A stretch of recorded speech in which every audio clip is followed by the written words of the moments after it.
Program now, Representative Jansen Owen. He represents District 106, which includes Lamar and Pearl River counties, serves as the vice chair of the Judiciary B Committee. Yes, sir. Thank you for having me. Representative Jansen Owen, appreciate you coming in. So let's get into some legislation that you're working on regarding fentanyl. Tell us about that.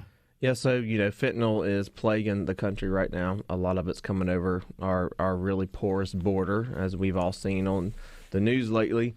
In fact, last year, I believe 80+% of overdoses in the United States were fentanyl related. Wow. Yeah, but under our law, fentanyl is treated like any other Schedule 1 or Schedule 2 drug as far as sentencing, as far as your penalties for possessing or transferring those drugs. So this bill is going to bring a little bit, I know our criminal justice guys are not going to like it, but it's going to increase the penalties for fentanyl-related transfer and trafficking. If you're trafficking fentanyl in this state, we're gonna increase those penalties.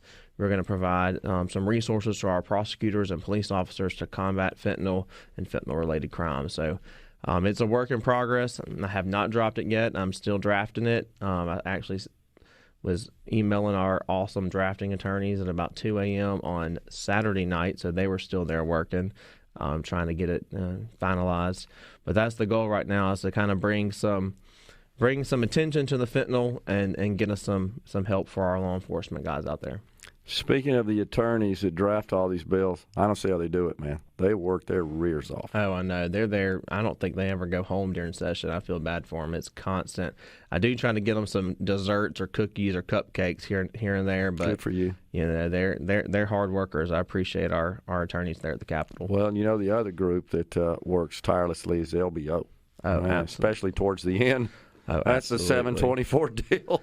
Yeah, now those guys, counting those numbers, I go up there sometimes just to see what they're doing, and I get a headache as soon as I walk in. I'm like, I can't even, all these like dollar signs are floating around. I got to leave.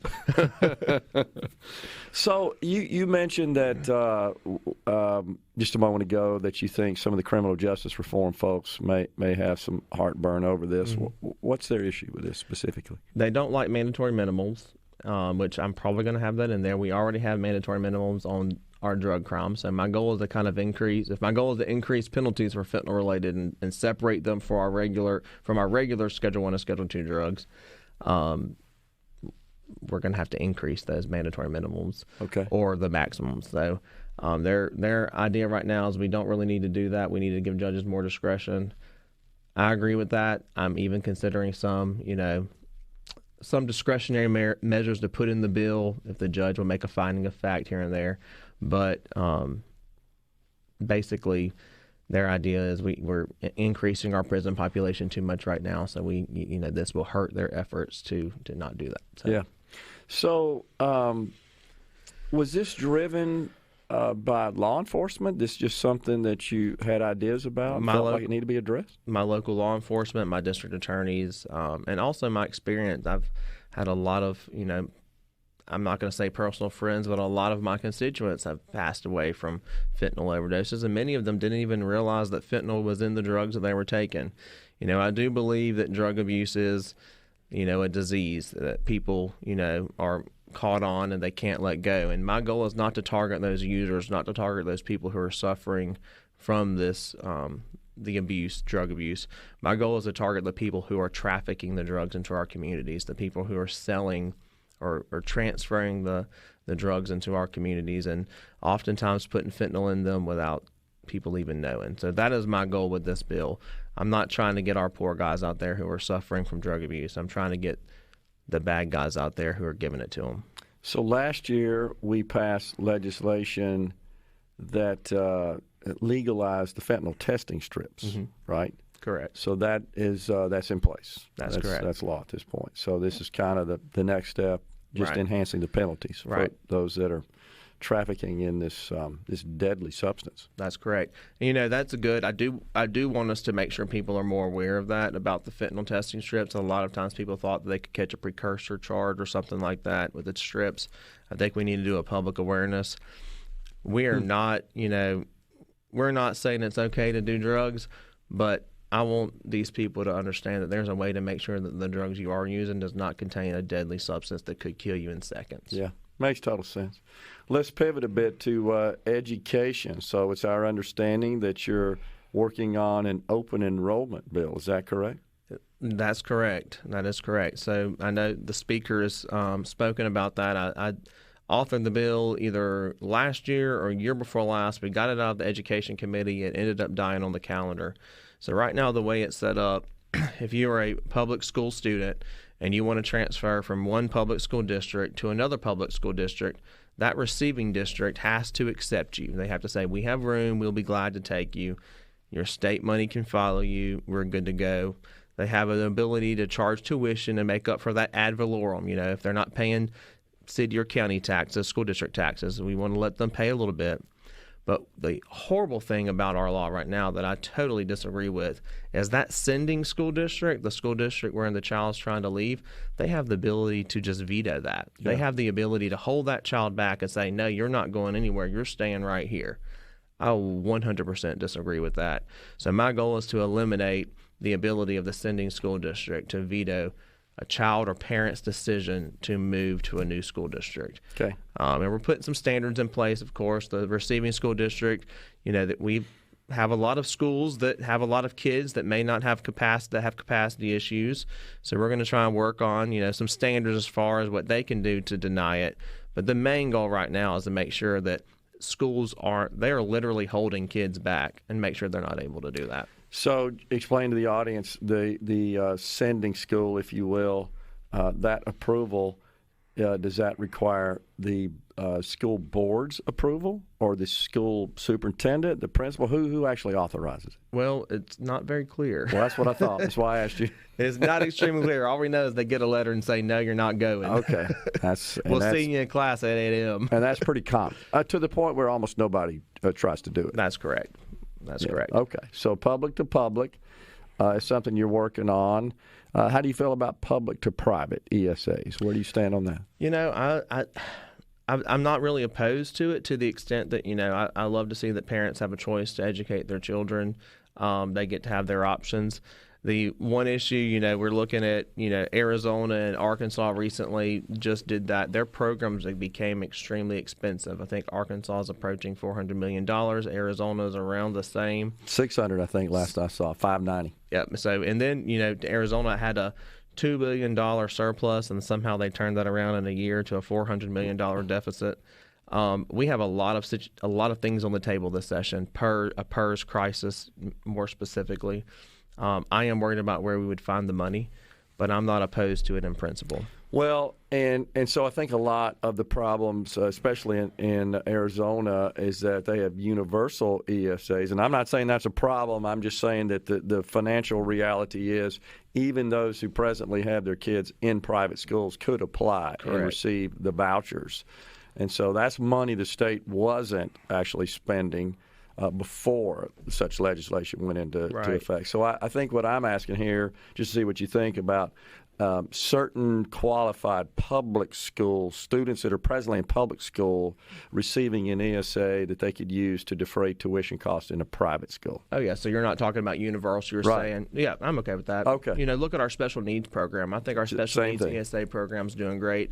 Expanding on that, moving into maybe outside of special needs into, children who might be trying to look to go into different types of career paths, not college. I'm totally okay with that. Absolutely. Well, I'd like to see us work towards universal ESA, but I understand the concerns about the financial challenges there that need to be considered. And what I'm getting impression from the speaker is kind of a phasing in, if you will. Is that the signal he's sending to the House? That's exactly right. And, this public to public, the charter schools, it's all part of it's all part of the school choice plan. We're Republicans, we're conservatives.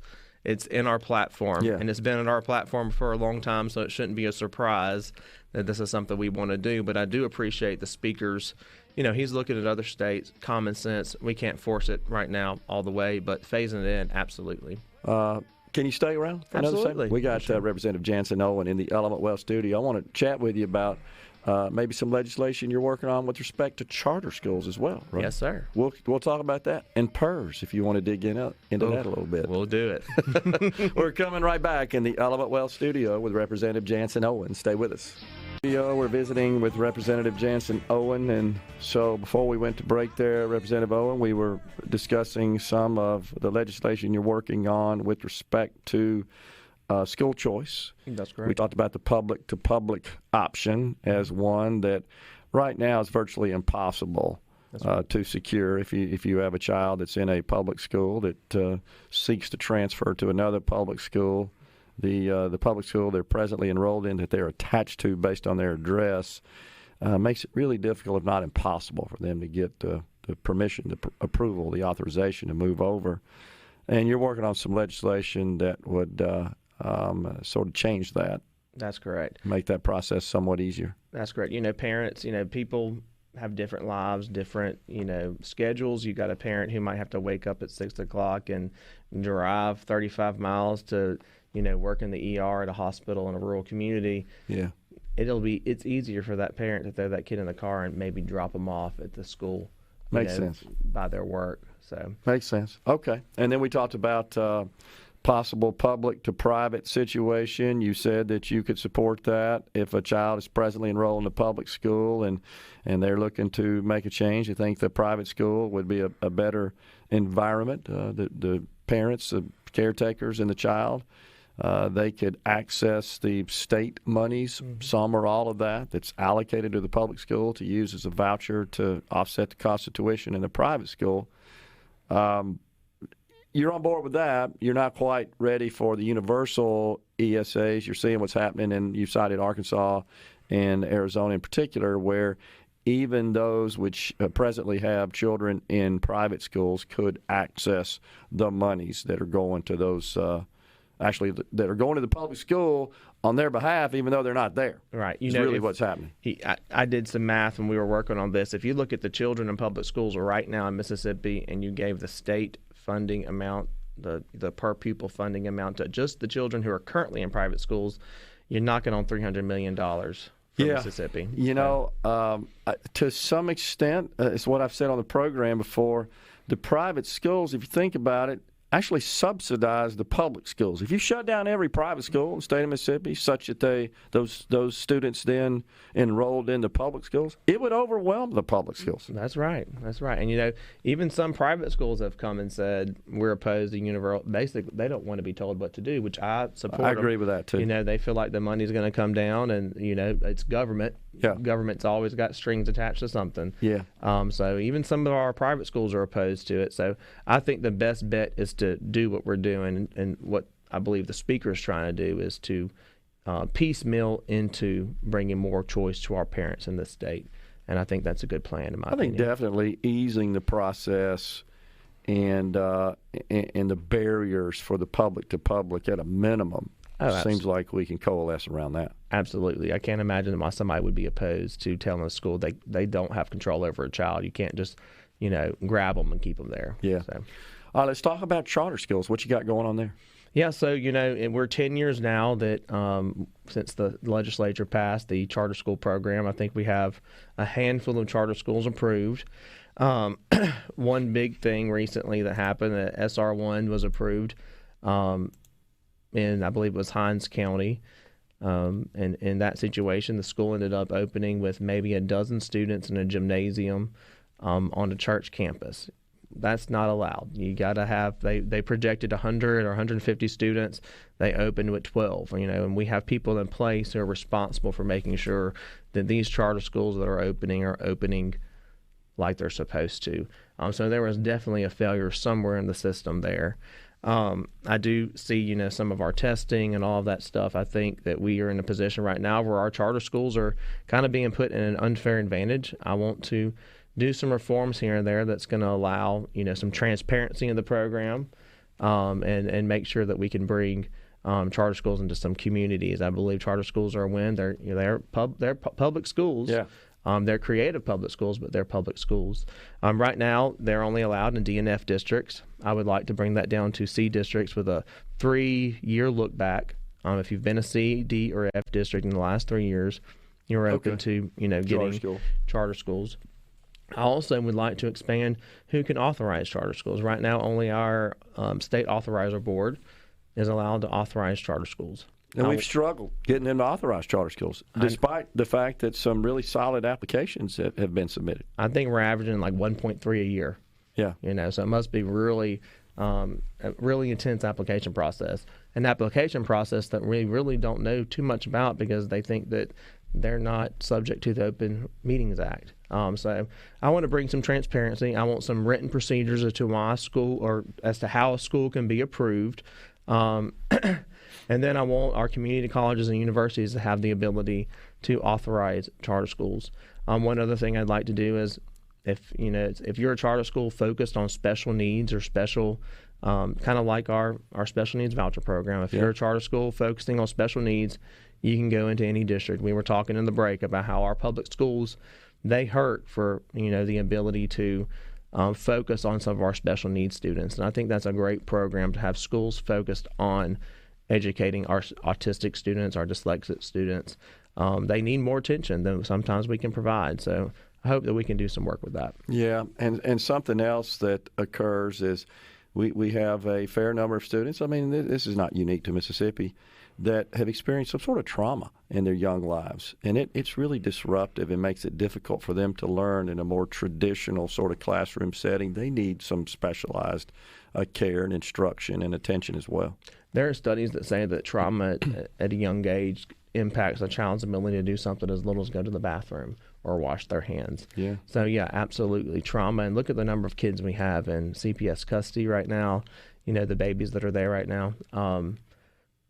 They are suffering. Sad. And we got to think about that. We can't have a one-size-fits-all approach when we have children, when we have babies in foster care and suffering a lot. So I agree with you on that.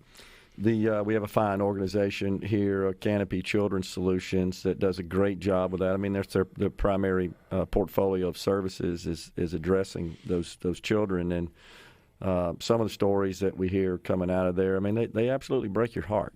They do great work there. But what they have figured out, and so has that just practice in general, is effective therapies. Mm-hmm. To get the children stable and to get them to where they can return to normal life in their families and in the classroom, et cetera, and grow up to be productive adults. But you got to get it when that's happening. And that's awesome, but that shouldn't just be limited, Jackson. Totally agree. We got to be able to have an ability, and we have wonderful public schools who do great work in the state and our public educators.